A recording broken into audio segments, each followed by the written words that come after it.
of mergers and acquisitions in media and telecom sector.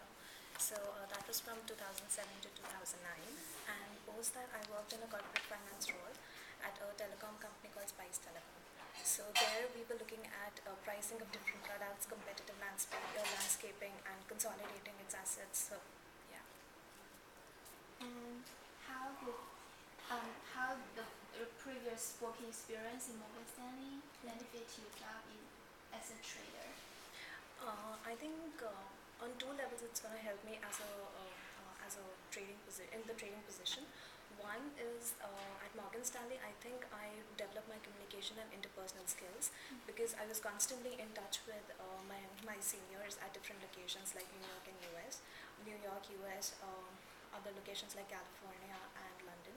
So my interpersonal skills were like really developed, and secondly my financial skills, which I think would be useful in a sales and trading role, will also come handy. Yeah. So what did you not like about M&A that kind of led you away from that? Investment banking, specific to M&A, was very heavy on accounting. It did not leverage on my quantitative skills. So I thought it's better to move to a position which is going to use my quantitative and financial skills.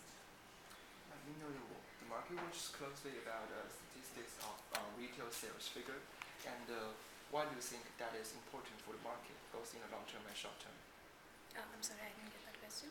The market watches closely about the retail sales statistics. Why do you think that statistic is important for the market, both in long term and short term? Retail sales statistics, monthly retail.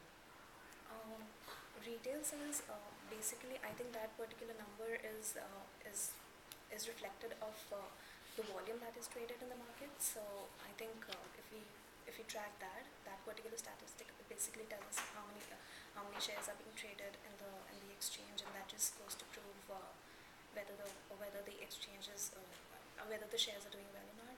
So what's this relationship between this statistic and the overall economy? Because U.S. is a kind of consumption-driven economy. That's so right.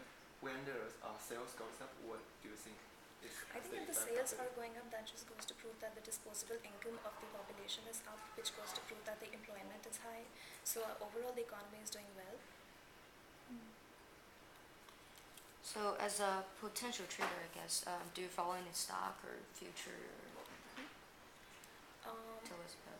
Yeah, I mean, I do, because I'm a little more interested in foreign exchange, I do try to follow a few currencies.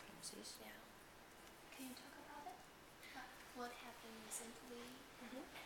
I can talk about the recent Chinese currency a little maybe. I mean, this is just a personal viewpoint.